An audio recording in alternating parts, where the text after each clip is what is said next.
So one of the useful features of the TerOpta GEM GUI, and a good way to simplify the diagram, is the use of groups. So for example, down here I have 3 lights which are all controlled from a common PIR, and at the moment I have 3 individual lines going between them, and with many lights and PIRs that can make the diagram a little cluttered, so grouping them is a way to simplify it. So in manager mode I click on the light that I want to add to my group. The group button then becomes active.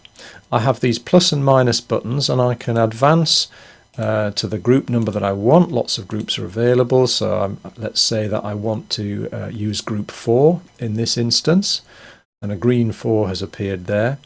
With that light still selected, I click on the group button, and a little green 4 appears in the center of the light. Now nothing else appears to have happened at the moment, but that's just because there's only one light in the group. If I then click on the next light along, hit the group button again, that light, that second light, has been added to the group. It too has a green 4, and then there's a green outline around both of these lights. Now I can go along any other lights I want to add into the group by clicking on the light and then hitting the group button, or another and perhaps quicker way to do it, especially if I have lots of lights to connect to the group, with the group still selected up in the control panel, I can simply double click on the light I want to add, and then that is added to the group.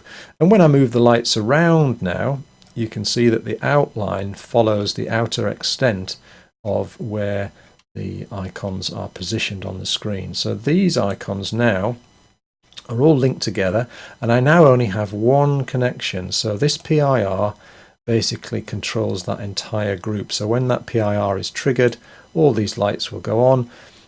It's still the same connections that I had before, but the diagram is a little easier to follow. Now if I want to ungroup an item, I click on it. I then use the minus button to go back down to where there's no number displayed but just a dash, and then hit the group button, and that item is removed from the group. And I can double click with the group still active there. I can double click and then finally double click from the last one, and all of the items have now been removed from that group.